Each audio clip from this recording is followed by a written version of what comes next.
Welcome to the channel. Today we're gonna be... Oh, hey, Hazel. Come here. What's up, guys? Today we're gonna be talking about Descenders on the Xbox Series X. Okay, go lay down.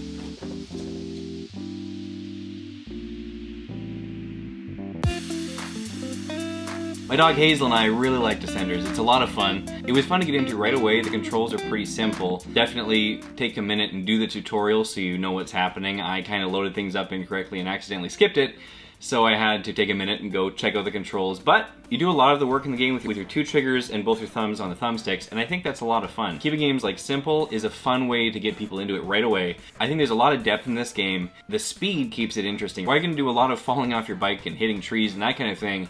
It's exciting right away because the music is pumping, you're ripping down a hill, and with the procedurally generated nature of the game, you're going to come across different iterations of the track in the same area that you've been to before, so every playthrough feels a little different.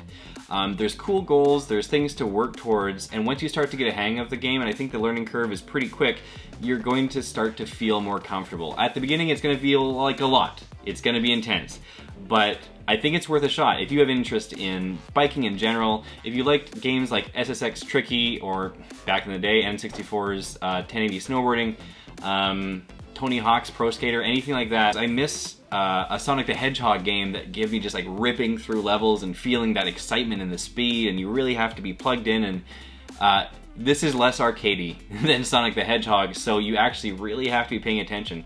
Some of the challenges have you holding down the acceleration for the entire run. That challenge especially really got me familiar with the game quickly. That was an interesting one that at first was like, how do I accelerate for this entire course? I fell off my bike a lot, I had to restart a lot, and that was hard, but you do learn fast, and you start to have successes where you rip through the entire course, and it's a rush. It feels great because you realize like how hard and how many obstacles you had to avoid to get through the forest, or you name it. Taking the jumps, even on like a technical speed run, you start to get a little creative. You start to like enjoy that hang time, and any game where there's elements of speed and flair is a great combination. I think Descenders does it really well. One thing that's tricky is because of the procedurally generated nature, you can't necessarily like... Well, one of the best things, for example, in like Tony Hawk's Pro Skater, is you can learn a level. You can have runs that you can absolutely explode your score. There's always going to be an element of like intensity and like tension as you rip down the course, because you never know exactly how the course is going to go, or if you're coming up on a turn or a jump, or what's going to happen next. And I kind of like that feeling. It's one of those things where there's maybe some pros and cons to it. Given where the game is all about points and style, there's something to be said about like a handcrafted, perfect course that's been level designed to perfection for all these little moments and spaces and experiences that the developers put there.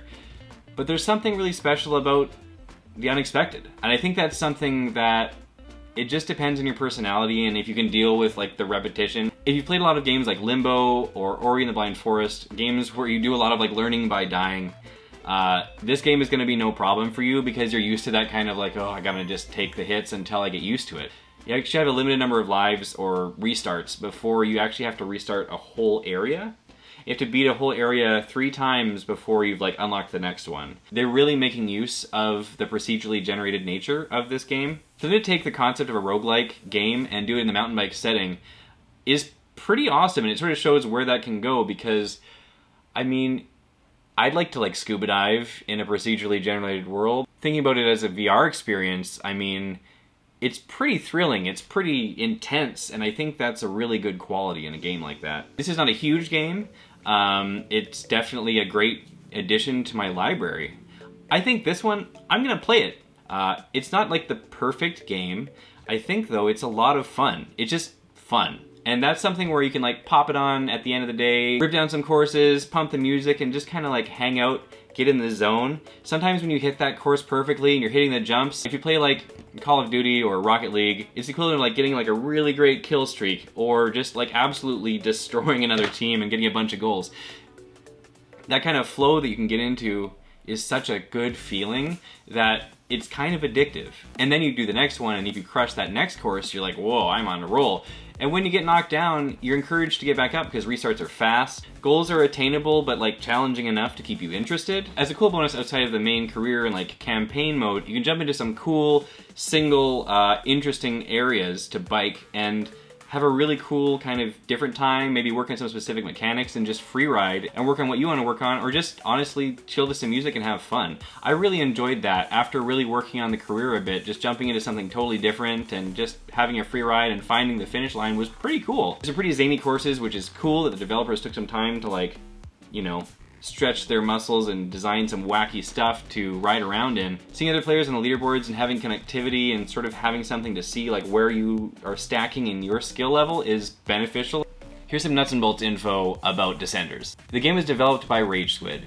The publisher is No More Robots, and it was built on the Unity engine. It was released on Windows and Xbox One on May 7th, 2019, and subsequently has released on Nintendo Switch, PlayStation 4. Recently a new version was optimized for the Xbox Series X, which I'm playing.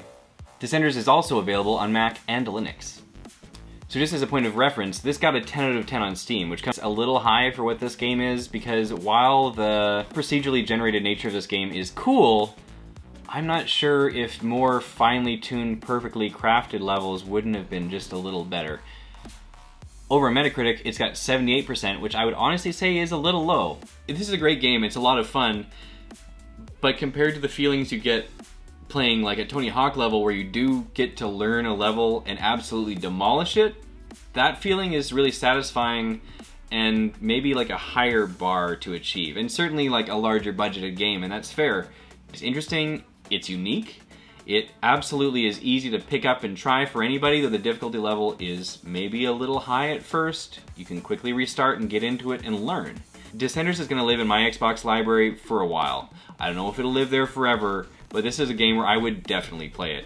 And I think you should give it a shot. Thank you so much, guys, for dropping by and checking this out. Let me know what you think of Descenders, or if you have any other Game Pass games that you think I should check out. I'd love to hear your suggestions. We're gonna cruise out of this review with some highlights of my time playing Descenders. Come back to this space soon for more reviews so you can get the most out of your Game Pass buck.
Bye.